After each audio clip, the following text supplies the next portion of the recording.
Hi friends, I'm Kim and this is Homestead Hopeful. We have been in our new home for about 3 weeks now and I am trying to get back to a routine. So today I plan to talk to you guys about how I get it all done.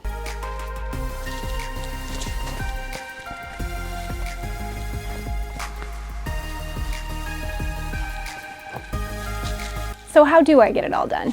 The simple answer is I don't.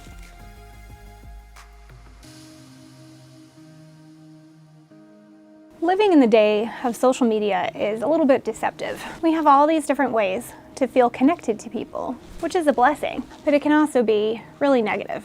While at the same time feeling connected to some people that you may never meet in your whole life, or family members that may live far away, at the same time, you get a nice close look, or seemingly close look, of people's lives. Lots of people's lives. Hundreds of people's lives. Maybe even thousands. And from the outside, sometimes that can seem like everybody else has their life all together, like everybody else has their act together. So what is wrong with me then if I can't do all of these things and get it all done? Why does everybody else have their lives so put together? Friends, they don't. They don't.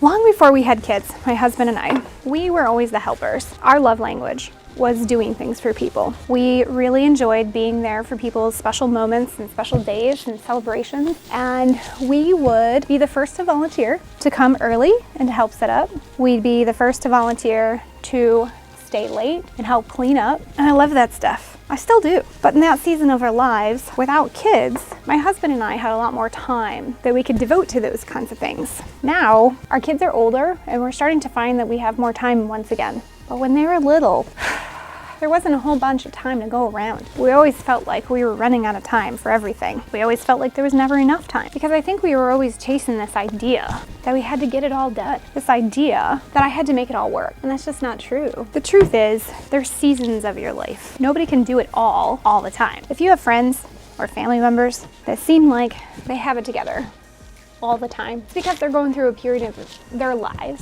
where they just happen to have more time. You probably also have friends and family members that always seem to be a bit chaotic, that never really have their act together. Maybe that's you. And sometimes that's okay. It's okay. Because you know what? There's priority. In life, we all have to decide what are the most important things. And above all, our families come first. Sometimes that looks different for different people. Whatever your picture might be, family comes first. Before things, there's always going to be a to-do list. I'm a list maker. I happen to marry a list maker. Our children are becoming list makers. And once my grandmother died, we were going through some of her things and I was fortunate enough to come across some of her to-do lists. This is my grandmother's one of her to-do lists. She had many of these little one subject notebooks where she wrote down anything from simple day-to-day things like clean the sinks, clean the counter, wash the towels, clean the powder room. And then she also wrote down things that she really didn't want to forget, like praying for people, phone numbers, dinner, call Kim and David, call Jerry and Heather, take a trip. She even put things in here when she watched a show, things that she didn't want to forget from the show, Bible verses, prayers. She has her cleaner recipe on here. I might have to try that. Thanks, Grandma. Anyway, this is just to show you that here's just 3 of the notebook and my grandmother filled with things to do. She was a pretty productive woman. Most of the things on her list were crossed off.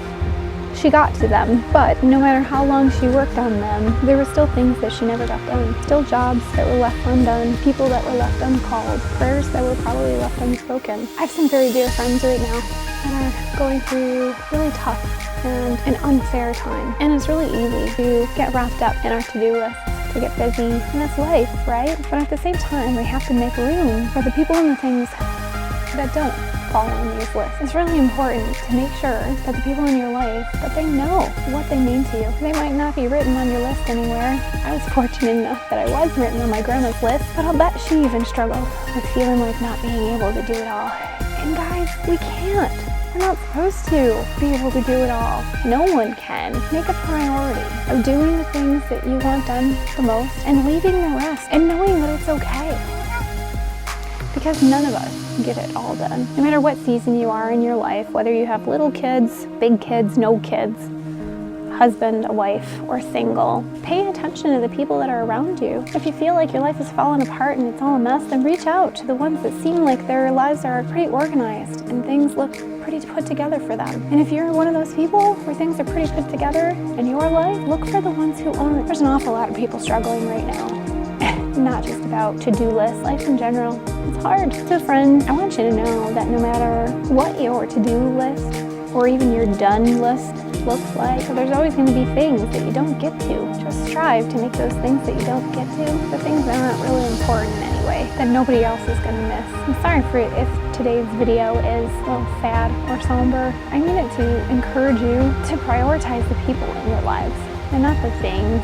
Don't get so caught up in the doing that you forget about the being. That's it for now, friends. Thank you for joining me today. Bye-bye for now.